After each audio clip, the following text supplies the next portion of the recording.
Bonjour à tous. Je visionnais tranquillement une vidéo de ma dernière session quand je suis tombé sur ce cas d'école. Et quand on voit ça, on a envie de se dire « Oula oula papa, mais tu vas où là? Tu serais pas en train de venir couper la route à ce gentil rider, non ?» Bon ben, on va aller réviser les règles de priorité, hein. Allez hop, on sort sa fiche FFVL. C'est parti!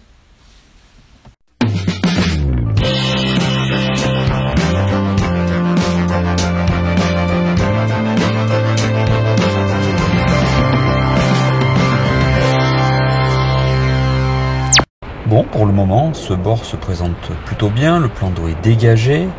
En plus, je suis tribord à mur, ce qui ne gâche rien. A priori, j'ai quand même priorité sur les autres riders. Mais pour l'instant, il n'y a personne. Ah, je m'apprête à croiser éventuellement la route de rider. Donc pour ça, je lève ma voile puisque je suis au vent par rapport à eux. Eux vont devoir la baisser. Ah, et finalement, ils décident de virer de bord. Et nous sommes sur le même bord en parallèle. Et a priori, je rattrape ce rider, donc que dois-je faire?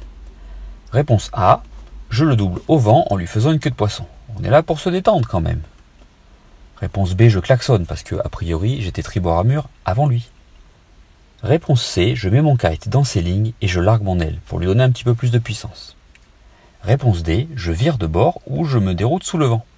Alors bien entendu, en théorie, c'est la réponse D qui est la bonne réponse. Le rattraper est prioritaire. Voyons maintenant ce qui s'est vraiment passé. Alors en fait, ce qui s'est passé, c'est que je n'arrive pas à remonter au vent aussi bien que le rider qui est sous le vent. Donc là vous voyez, je tourne autour de 25 km/h, j'essaie de garder mon cap, mais comme j'ai pris plus de vitesse, eh bien mon vent apparent n'est pas le même que le sien. On voit bien, il fait une jolie gerbe, il remonte mieux au vent que moi et donc je me retrouve quand même un petit peu trop près de lui. Là, on voit bien, sur ce plan-là, on va finir par avoir des directions qui se croisent. Et donc, je prends la décision d'abattre de façon à prendre un petit peu plus de vitesse. Ça va me permettre de me dégager et de ne pas garder nos deux kites à peu près à la même hauteur, ce qui est quand même assez dangereux. Donc, en prenant de la vitesse et en abattant, bien sûr, je vais finir par lui couper la route. On voit bien la vitesse, là, ça accélère d'un coup. Donc ça fonctionne comme prévu.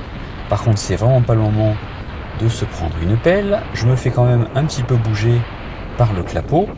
On va vérifier maintenant, est-ce que cette accélération était suffisante pour me dégager de sa route? Eh bien, pas du tout. Je suis encore trop près de lui. Et là, si jamais j'essaie de faire une transition, je vais le gêner. Donc il faut abattre de nouveau, réaccélérer. Donc la nouvelle accélération, je perds un petit peu le contrôle de ma direction avec ma board, le clapot qui me ralentit un petit peu, et là je me fais bouger par une rafale. On voit bien la prise là, pas du tout académique. Je perds le contrôle de ma vitesse, je tombe sous le vent et j'ai croisé sa route. Alors là, il s'est rien passé, sauf que si je m'étais fait arracher au moment où j'étais proche de lui, eh ben on allait tous les deux au gadin. Et donc d'abord je m'excuse auprès de ce rider et c'est l'exemple de ce qu'il ne fallait pas faire.